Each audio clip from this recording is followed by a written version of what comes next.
नमस्कार साथियों, मित्रों, स्वागत है आप सभी का आज की इस खास वीडियो के अंदर। दोस्तों, आज की इस वीडियो के अंदर हम बात करने वाले हैं या हम चर्चा करने वाले हैं उस महत्वपूर्ण टॉपिक पर जो कि आपको विशेष तौर से जानना चाहिए और उस पर जो है इस समय में चर्चा होनी चाहिए। देखिए दोस्तों, ये टॉपिक हैं वो हैं दोस्तों आने वाले एग्ज़ाम की प्रिपरेशन को लेकर या आने वाले एग्ज़ाम में हमें किन चीज़ों का ध्यान रखना है और किस प्रकार से जो है कम समय के अंदर हम उन सारी चीज़ों को लेकर चल सकते हैं जो कि हमारे आने वाले एग्ज़ाम में हमारे सिलेक्शन के लिए काफ़ी ज़्यादा उपयोगी होगी। दोस्तों, आप सबसे पहले ये बुक देख रहे हैं, ये आती है दोस्तों दिशा पब्लिकेशन की, ठीक है, जो कि आती है अपने प्रीवियस क्वेश्चंस को लेकर। जितने भी पुराने एग्ज़ाम हुए हैं और उनमें जो हैं विगत परीक्षाओं के अंदर जितने भी प्रश्न पूछे गए हैं वो इस बुक के अंदर समाहित किए गए हैं। और इस बुक को मैं यहाँ पर क्यों लेकर आया हूँ या इस बुक को मैं क्यों बता रहा हूँ आपको, ये इस वीडियो में आपको पता चल जाएगा। आप आगे देखते रहें।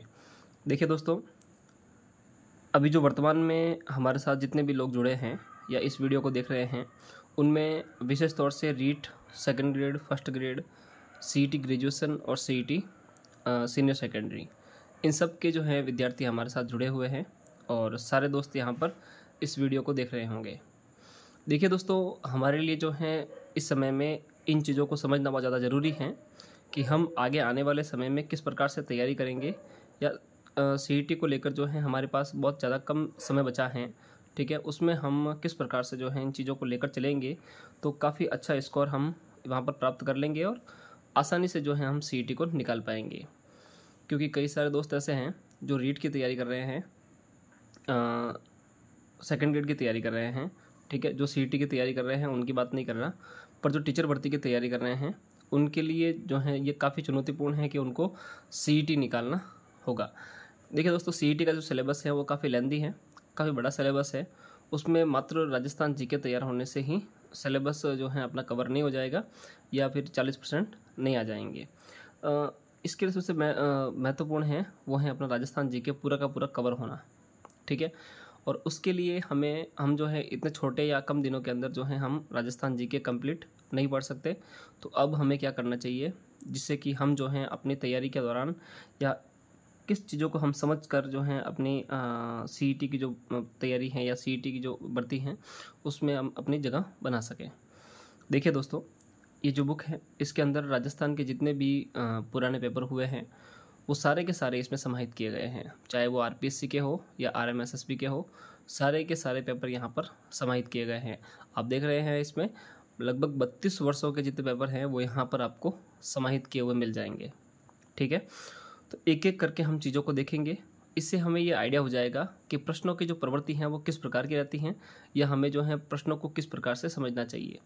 देखिए, और कई प्रश्न दोस्तों आपको यहाँ पर ऐसे मिलेंगे जो बार बार रिपीट भी हुए हैं, तो उनसे हमें आइडिया लग जाएगा कि प्रश्नों का जो लेवल है वो किस प्रकार का होता है, एग्जामिनर हमें एग्जाम में प्रश्न किस प्रकार से पूछता है।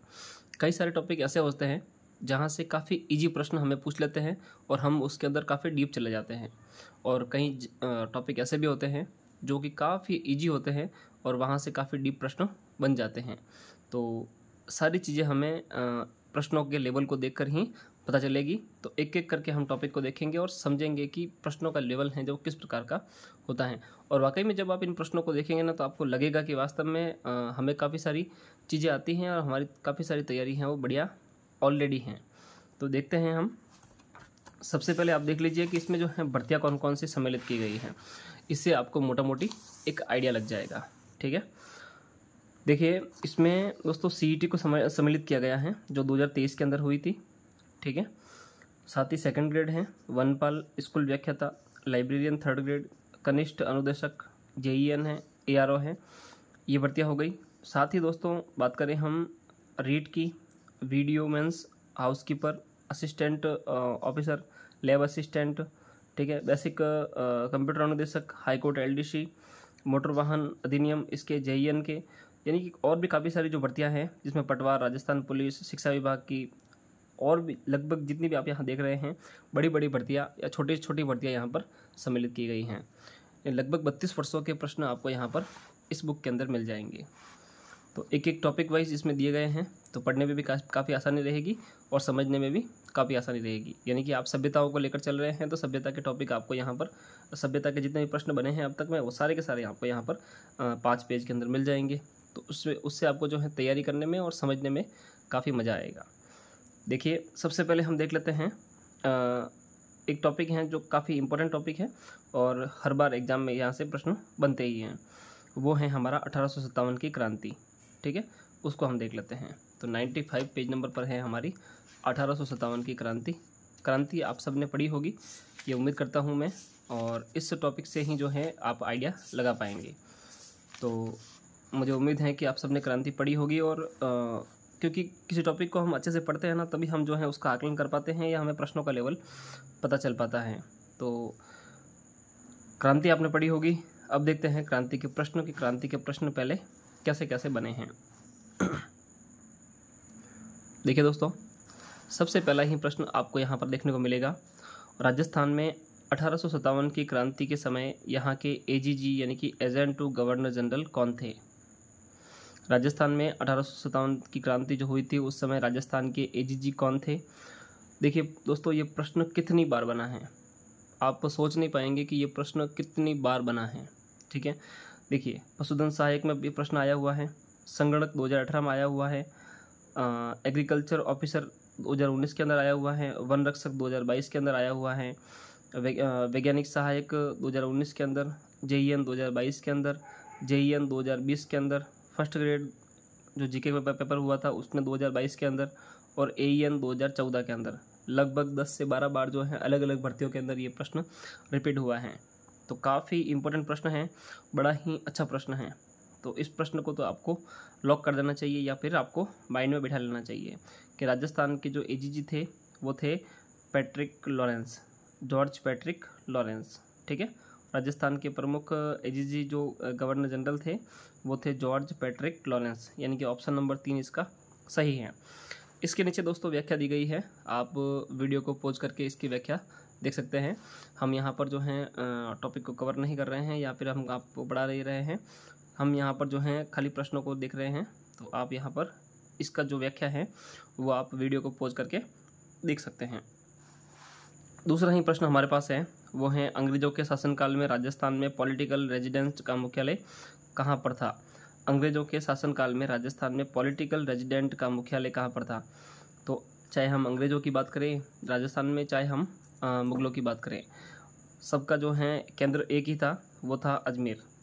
ठीक है, चाहे हम मुगलों की बात कर ले या फिर अंग्रेजों की बात कर ले, राजस्थान का सेंटर पॉइंट या मुख्यालय जो है वो अजमेर ही रहा है।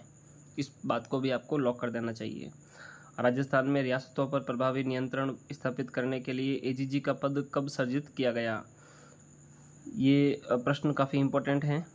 ठीक है, तो ऐसे ऐसे प्रश्न भी दोस्तों बन जाते हैं। पहले यहाँ पर आपको पता है कि एजीजी के बारे में पूछा गया था, और यहाँ पर अब ये पूछ लिया गया है कि राजस्थान में जो एजीजी का पद है वो किस सन में सृजित किया गया था? तो 1832 के अंदर राजस्थान में एजीजी का पद सृजित किया गया था, जो कि ऊपर की इंडेक्स आपने देखी यहाँ पर दिया हुआ था। ठीक है, तो ये भी प्रश्न, ऐसे ऐसे प्रश्न भी बन जाते हैं। तो इससे हमें जो है प्रश्नों के लेवल का आइडिया लग जाता है। राजपूताना एजेंसी की स्थापना कब और कहाँ पर हुई थी? राजपूताना एजेंसी की स्थापना कब और कहाँ पर हुई थी? ये प्रश्न 2 बार आया हुआ है, प्रयोगशाला सहायक 2016 के अंदर और व्याख्याता 2007 के अंदर। ये भी काफ़ी इंपॉर्टेंट प्रश्न था। इसका जो ऑप्शन है वो है 1832 अजमेर के अंदर। 1857 की क्रांति के विद्रोह के समय राजस्थान में सैनिक छावनियाँ थी। राजस्थान में सैनिक छावनियाँ कितनी थी? ये प्रश्न पूछा गया है, काफ़ी इजी प्रश्न था। ठीक है, और कितनी बार पूछा गया है ये भी आप देख सकते हैं, लगभग 4 से 5 बार बड़ी बड़ी भर्तियों के अंदर इसको पूछा गया है। ठीक है, तो यहाँ पर कुल 6 छावनियाँ थी। 6 छावनियों की जो इंडेक्स है वो भी आप देख सकते हैं कि कौन कौन सी जो हैं अपने यहाँ पर छावनियाँ रही थी। 1822 में बनाई गई मेरवाड़ा बटालियन का मुख्यालय कहाँ पर था? तो वो कहाँ पर था मेरवाड़ा बटालियन का मुख्यालय? तो वो था दोस्तों ब्यावर के अंदर, और ये पूछा गया है हमसे वीडियो के अंदर और हेडमास्टर 2021 के अंदर। तो दोस्तों ये कुछ प्रश्नों के लेवल हैं। इसकी सारी जितने भी प्रश्न हैं ये सारे आपको जो हैं टेलीग्राम पर मिल जाएंगे, वहाँ पर मैं इसके स्क्रीनशॉट आपको अवेलेबल करवा दूँगा, वहाँ पर जाकर आप देख सकते हैं। या फिर आप अपनी तैयारी के लिए ऐसी बुक लाकर इससे जो है आप अपने प्रश्नों के लेवल को देख सकते हैं और प्रश्नों के लेवल किस प्रकार से पूछे जाते हैं ये आप चेक कर सकते हैं। तो ये बुक जो है दोस्तों आपके आगे में आने वाले CET के अंदर और बात करें हम रीट सेकंड ग्रेड के अंदर बड़ी ही काम आने वाली हैं। और विशेष तौर से CET के दिन बहुत कम रहे हैं, 27-28 तारीख को CET का एग्ज़ाम है ग्रेजुएशन लेवल का, तो उसमें ये काफ़ी उपयोगी रहेगी।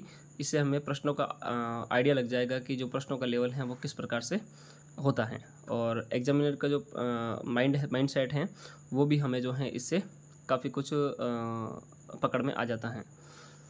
तो दोस्तों काफ़ी अच्छी बुक है और इस प्रकार से अगर आप तैयारी करेंगे तो निश्चित तौर पर आप CET को आसानी से निकाल पाएंगे। अन्य कोई भी टॉपिक है जैसे कि आपका CET के अंदर इंडिया को लेकर हो गया, पॉलिटी को लेकर हो गया, साथ ही दोस्तों बात करें हम आपके हिंदी और इंग्लिश को लेकर हो गया, साथ ही साइंस है, मेंटल एबिलिटी है, जितनी भी सारी चीज़ें हैं उनके भी आप ज़्यादा से ज़्यादा क्वेश्चन देखिए और उन क्वेश्चन से आपको आइडिया ज़रूर लग जाएगा। तो इस प्रकार से आप तैयारी करेंगे तो निश्चित तौर पर आप CET को आसानी से निकाल पाएंगे और आगामी जितने भी CET के जो एग्ज़ाम हैं उसमें आप जो हैं अपना क्वालिफाई ज़रूर कर पाएंगे।